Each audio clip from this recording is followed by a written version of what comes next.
اس لیے اگر ہماری اور آپ کی زندگی میں ہمیں اس کا ادراک ہو، پتہ ہو کہ دین ہماری واقع معنوں میں ضرورت ہے، تو پھر اس دین کو ہم اپنی انفرادی زندگی میں بھی اپنائیں گے، اپنے گھر بار میں بھی اس دین کو لاگو کریں گے، دینی تعلیمات کو اپنائیں گے، اور جہاں جہاں ہمارے لیے ممکن ہوگا ہمارے اور آپ کے سماج میں بھی اس دین کی اچھی تعلیمات کو عام کرنے اور اس پر عمل پیرا ہونے کی کوشش کریں گے۔ اگر ہمیں اس کی ضرورت کا احساس نہ ہو، اس کا فائدہ ہمیں معلوم نہ ہو، اس کے چھوڑنے کے نقصانات کا اگر ہمیں علم نہ ہو، تو پھر آدمی جس چیز کی قدر و قیمت نہیں جانتا، اس کے پیچھے نہ اپنا وقت، نہ اپنا پیسہ، نہ اپنی محنت، نہ اپنی توجہ ضائع کرنا پسند کرتا ہے۔ اس لیے حضرات، سب سے پہلے ہمیں یہی سمجھنا پڑے گا کہ کیا اس دین کی ہمیں اور آپ کو ضرورت ہے۔ اگر ہم اس سوال کا جواب کتاب و سنت کی تعلیمات کی روشنی میں جانیں تو قرآن و سنت ہم اور آپ کو اس کا جواب دو طرح سے دیتی ہے۔ ایک تو یہ جواب ہم اور آپ کو ملتا ہے کہ دیکھو تم اس دنیا کے لیے نہیں بھیجے گئے، تمہیں آخرت میں کامیابی اور کامرانی حاصل کرنے کے لیے یہاں کھیتی کرنے کے لیے بھیجا گیا۔ تم رہتے یہاں ہو، بستے یہاں ہو، سوتے جاگتے کھاتے پیتے چلتے پھرتے یہاں ہو، لیکن نہ تمہارا جاگنا یہاں کے لیے، نہ سونا یہاں کے لیے، نہ چلنا یہاں کے لیے، نہ پھرنا یہاں کے لیے۔ تم رہتے یہاں ہو، لیکن اصل میں تمہاری زندگی تمہاری اپنی آخرت کے لیے ہے۔ تمہیں اس دنیا سے واپس لوٹ کر جانے کے بعد اللہ تعالیٰ کی جہنم سے بچ کر جنت میں جانا ہے۔ اگر یہ منزل تمہیں پانی ہے تو پھر تمہیں یہ معلوم ہونا چاہیے کہ اس منزل تک پہنچنے کا راستہ ایک ہے اور صرف ایک ہے، اور وہ راستہ یہ ہے کہ تم اللہ تعالیٰ کے دین پر عمل کرتے ہوئے اس دنیا سے رخصت ہو جاؤ۔ سورہ آل عمران میں اللہ تبارک و تعالیٰ نے ارشاد فرمایا وَلَا تَمُوتُنَّ إِلَّا وَأَنْتُمْ مُسْلِمُونَ۔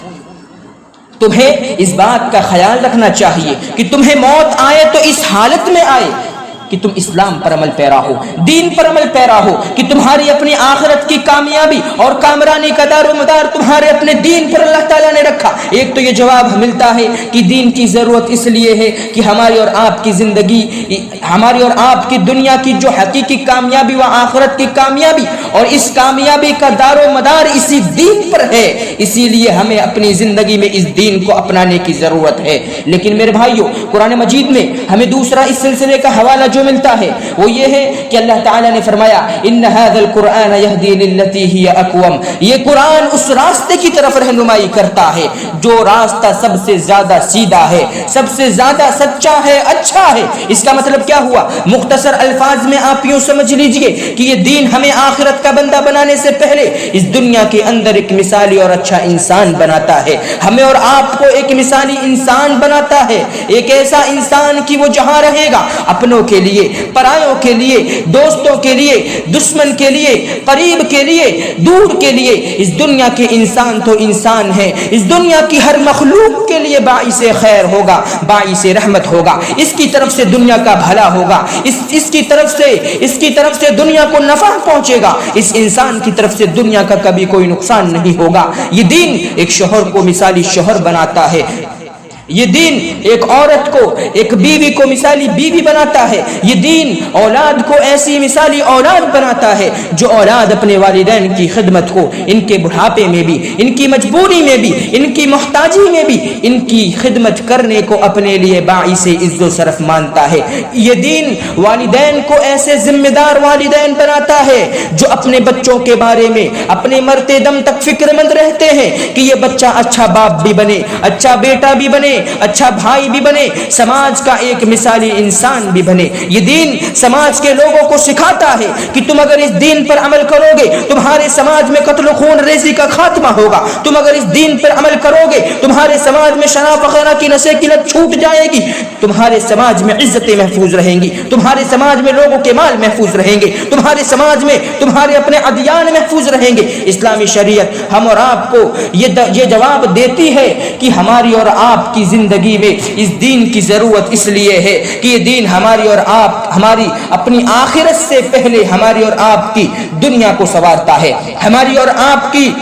دنیا کو مثالی بناتا ہے. اس لیے حضرات آپ یہ بات نوٹ کر کے دیکھو تو اسلام نے آخرت کے تعلق سے جو وعدے کیے وہ آخرت میں لوگ دیکھیں گے, لیکن دنیا کے سلسلے میں اسلام نے جو وعدہ کیا یہ وعدہ دنیا والوں نے دیکھا. وہ مکہ کے بدو تھے, وہ جاہل تھے, گوار تھے, بد تہذیب تھے, دنیا کی پچھڑی قوموں میں ان کا شمار ہوتا تھا. روم اور ایران کے سردار تو سردار ہیں, ان کی نیابت میں گورنری کرنے والے گورنر تک ان عرب کے جاہلوں کو, بدوؤں کو کوئی حیثیت نہیں دیتے تھے. لیکن 23 سال کی مدت میں اس دین نے لوگوں کو اندر سے ایسے بدل دیا, اس قدر مثالی انسان بنا دیا کہ خود نہ تھے جو راہ پر اوروں کے عادی بن گئے, کہ خود نہ تھے جو راہ پر اوروں کے عادی بن گئے. کیا نظر تھی جس نے مردوں کو مسیحا کر دیا. یہ دین دنیا والوں کو ایسی قوم دیتا ہے جس قوم کا ہر آدمی آسمان کا چمکتا ستارہ ہوا کرتا ہے. بھائیو بات سامنے آئی کہ ہم اور آپ کو اس دین کی ضرورت کیوں ہے. اس لیے اس کی ضرورت ہے کہ یہ دین دنیا اور آخرت دونوں جگہ